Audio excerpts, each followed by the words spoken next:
అవాంతరాలను అధిగమించి John Abraham నటించి నిర్మించిన వేదా చిత్రం ఆగస్టు 15న విడుదల కాబోతోంది. హిందీతో పాటు తెలుగు, తమిళ భాషల్లోనూ ఈ సినిమా రిలీజ్ అవుతోంది. జాన్ అబ్రహంతో పాటు శర్వానీ, అభిషేక్ బెనర్జీ, తమన్నా భాటియా ఇందులో కీలక పాత్రలు పోషించారు. బాలీవుడ్ యాక్ట్రెస్ మౌనీరాయ్ ఈ సినిమాలో ఐటెం సాంగ్లో నర్తించింది. మమ్మీజీ అంటూ సాగే ఈ పాటను మానన్ భరద్వాజ్ రాసి స్వరపరిచాడు. తెలుగు వెర్షన్ను యనమండ్ర రామకృష్ణరాయగా కళిమొళి కమలిని దీన్ని పాడారు. అవుట్ అండ్ అవుట్ యాక్షన్ మూవీగా నిఖిల్ అద్వానీ వేదా చిత్రాన్ని తెరకెక్కించారు. కాంతారా సినిమాతో కోట్లాది మంది హృదయాల్లో చోటు సంపాదించుకున్నాడు కన్నడ కథానాయకుడు రిషబ్ శెట్టి. అయితే ఇప్పుడు అతని ఆనందానికి అవధులు లేకుండా ఉంది. ఆగస్టు 15న విడుదల కాబోతున్న తంగలాన్ మూవీ ప్రమోషన్స్ కోసం చియాన్ విక్రమ్ ఇటీవల బెంగళూరు వెళ్లారు. అక్కడ విక్రమ్ను కలుసుకున్న రిషబ్ శెట్టి చాలా ఎమోషనల్గా ఫీల్ అయ్యాడు. నటుడిగా కెరీర్ మొదలుపెట్టినప్పటి నుండి విక్రమ్ తనకు స్ఫూర్తి అని చెబుతూ 24 సంవత్సరాల ఎదురుచూపు తరువాత ఆయన్ని ఎట్టకేలకు కలుసుకోగలిగాను. ఇవాళ ఈ భూమి మీద నా అంత అదృష్టవంతుడు మరెవరూ లేరనిపిస్తోందని ఇన్స్టా పోస్టులో పేర్కొన్నాడు. తంగలాన్ సినిమా ఘన విజయం సాధించాలనే ఆకాంక్షను ఈ సందర్భంగా రిషబ్ శెట్టి వ్యక్తం చేశాడు.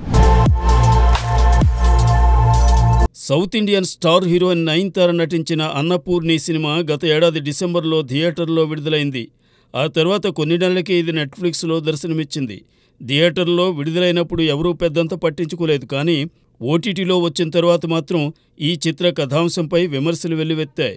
దేవాలయం పూజారి కూతురు చెఫ్గా గుర్తింపు తెచ్చుకోవడం కోసం నమాజ్ చేసి మాంసాహారం వండినట్టు ఇందులో చూపించడాన్ని పలు హిందుత్వ సంస్థలు విమర్శించాయి. దాంతో నెట్ఫ్లిక్స్ ఈ సినిమాను తన ప్లాట్ఫామ్ నుండి తొలగించింది. అయితే ఇప్పుడు ఇదే సినిమా సింప్లీ సౌత్ ఓటీటీ ప్లాట్ఫామ్లో ఆగస్టు 9 నుండి స్ట్రీమింగ్ చేస్తున్నారు. ఇప్పటికే వచ్చిన విమర్శలను దృష్టిలో పెట్టుకుని కావచ్చు ఈ సినిమాను భారత్ మినహా ఇతర దేశాల్లో అందుబాటులోకి తీసుకొస్తున్నారు. ది ఫ్యామిలీ మ్యాన్ 2 వెబ్ సిరీస్తో ఓటీటీలోకి అడుగుపెట్టింది స్టార్ హీరోయిన్ సమంత. ఆ తర్వాత అనారోగ్య కారణంగా కొంతకాలం నటనకు దూరంగా ఉంది. ఆపై కోలుకుని ఇప్పుడిప్పుడే సినిమాలు చేస్తోంది. ఈ మధ్యకాలంలో సమంతకు ఓ హిందీ సినిమాలో నటించే ఛాన్స్ వచ్చినా అంగీకరించలేదని తెలుస్తోంది. భారీ రెమ్యూనరేషన్తో పాటు సినిమా లాభాల్లో 25% వాటా ఇవ్వడానికి కూడా నిర్మాత సిద్ధపడినప్పటికీ అమ్మడు నో చెప్పిందట. ఇదిలా ఉంటే సమంత సిటాడెల్, హనీబన్నీ వెబ్ సిరీస్లో వరుణ్ ధావన్తో కలిసి నటించింది. నవంబర్ 7 నుండి ఇది అమెజాన్ ప్రైమ్లో స్ట్రీమింగ్ కాబోతోంది. దీనికి ఆమె 10 కోట్ల రూపాయల పారితోషికం ఇచ్చారని బాలీవుడ్ వర్గాలు చెబుతున్నాయి. ఒకవేళ సమంత ఆ హిందీ సినిమా ఆఫర్ను అంగీకరించి ఉంటే ఇంతకంటే పెద్ద మొత్తమే ఆమెకి లభించి ఉండేదని అంటున్నారు. ఏదేమైనా సమంత తనకు ఇంకా డిమాండ్ ఉందని నిరూపించుకుంది. Akkineni Akhil last movie Agent ఘోర పరాజయం పాలైంది. ఈ సినిమా కోసం అఖిల్ ఎంతో శ్రమించినా ప్రేక్షకులు మాత్రం దాన్ని ఏమాత్రం పట్టించుకోలేదు. ఇప్పటికే అఖిల్ యూవీ క్రియేషన్స్లో ధీరా అనే పీరియాడిక్ మూవీ చేయడానికి సిద్ధపడ్డాడు.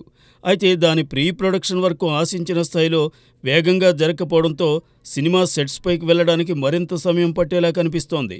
ఈలోగా మనం ఎంటర్ప్రైజెస్ బ్యానర్లో అఖిల్ లెనిన్ అనే సినిమా చేయబోతున్నాడట. ఇందులో నాగార్జునతో పాటు నాగచైతన్య కూడా కనిపిస్తాడని అంటున్నారు. కిరణ్ అబ్బవరంతో వినరో భాగ్యము విష్ణు కథా చిత్రాన్ని రూపొందించిన మురళీకిషోర్ అబ్బూరు లెనిన్ చిత్రం రూపొందించబోతున్నాడు. దీనికి సంబంధించిన అధికారిక ప్రకటన కొద్ది రోజుల్లో వస్తుందని తెలుస్తోంది.